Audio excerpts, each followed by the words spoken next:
Leksiyalarımızı davamlaştırımız hürmetli vatandaş.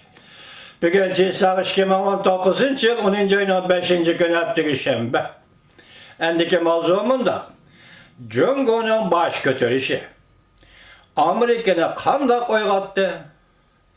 Mavzuluk makale 10. ayının 4. günü Venvitor biti ilan kılındı. Makale mundak başlandı.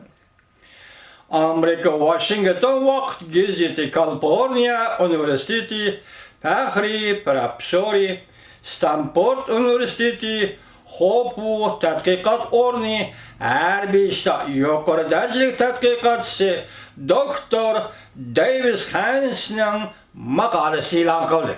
Bu ben bitigi tercüme kılınan makale vatandaş. 2019 yılının məlum bir vaxtıda digidək barlıq Amerikalıqla Cungo meselesi de oyğandı. Bu cümle qalış cümle ki vatandaş, ne deyirdi, dikkat qılın. 2019 yılının məlum bir vaxtıda digidək barlıq Amerikalıqla Cungo meselesi de oyğandı.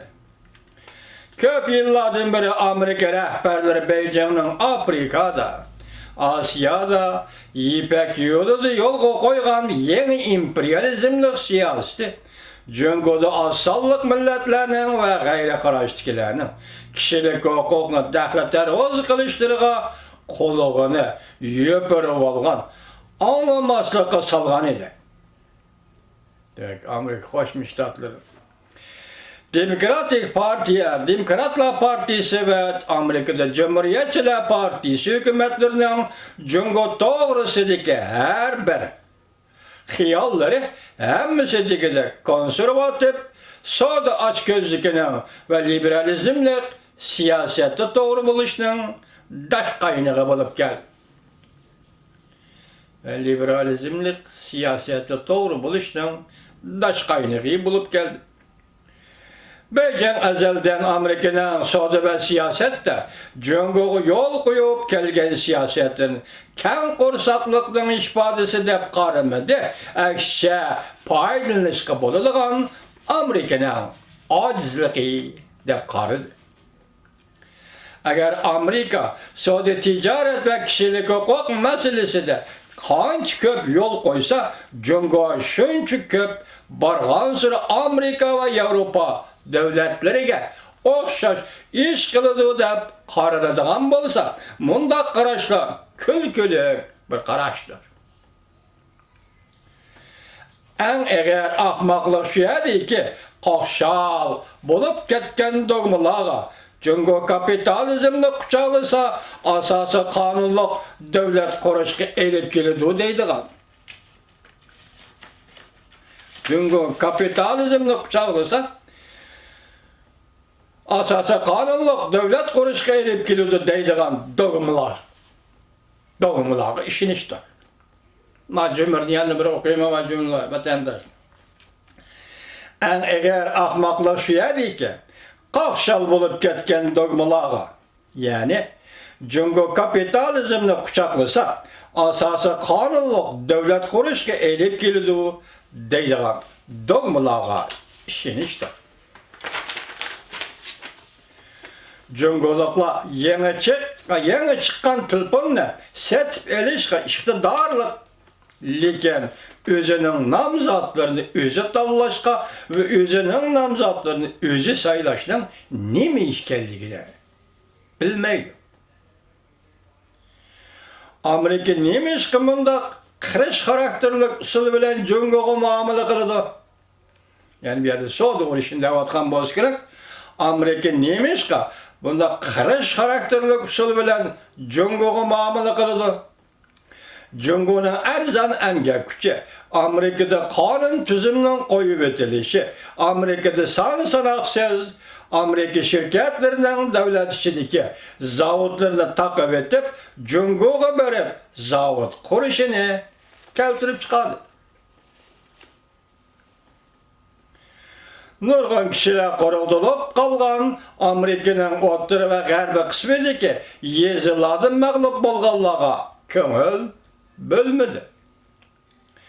Amerika şirketleri üçün aytkanda devlet içi emgek koşlarının ornuğa Jungo'nun erzan emgek koşları desletildi. En ahırda Amerika'nın oygatkan nersi şu boldu ki, iki xil kütmegen terakkiyat. Birincisi, Jungo hadden ziyade kengaymiçilik kılışka başladı. Janubi dengizdeki aralarını harbiyleştirdi. Amerika'nın en çoğun, en kudretli şirketlerden tep tartmay turup tekniki oğurlap, Jungo'nu over tasvirlegen memleketke aylandırdı. Beijing gayri köz karaştikilerini kolga aldı. Şangay şehir ahalisi bastırdı. Milyonluğun Müslümanlarını ceza lagırlığı nezarətband kıldı. Jungo'nun bundaq şermendeleçi kılıkları Amerika'daki solçularının köp menbelik medeniyet közeyneklerini elivitip Jungo halkı zulüm boşravatkan reallık ne? Kabul kılışka mecburdur. İkinci, Prezident Trump Amerika'da prezident bulup saylandı. Nait yukarı avazı Jungo kip yalıngaç tehdit. Amerika'ya tehdit bulup da kalmay, bütün dünyaya tehdit dep agahlandırışmadı. Azerbaycan Amerika'nın del vaxtıda oygan qallığını ya ki keçkep oygan qallığını qandaq bilişimiz mümkün. Ma sual cümle ahırda kaltı söyleyip değil mi? İkinci değil hazır. Sebebi çünkü yukarıda usulden takabül duruştan ikinci sebebi değil. Prezident Trump Amerika'da prezident bulup saylandı. Nahayet yukarı avazda Jungo kep yalamaç tehdit. Amerika'ya tehdit bulup da kalmayıp bütün dünyaya tehdit edip agahlandırış verdi Prezident Trump. Azerbaycan Amerika'nın del vaxtıda oygan qallığını ya ki keçke oygan qallığını qandaq bilişimiz mümkün. Menimce David Efendi Amerika en kemidi 20 yıl keçikip kaldı. Ya en uzunu da 20 yıl keçikip kaldı oygan üçün. En kemidi 10 yıl keçikip kaldı. Bulaq mı Irak, Afganistan kartılgan uğraş mezgilide muşu 10 yıl Xitay için altın devir oldu. Muşu 10 yıl içinde Xitay orundan desturu oldu. David Efendi. Şuna bir adı menen göz karışım saksan. Xitay'ını bilgici Amerika'nın oyğunuşu da Amerika keçikip kaldı mı ya ki del vaxtıda oyğandı mı?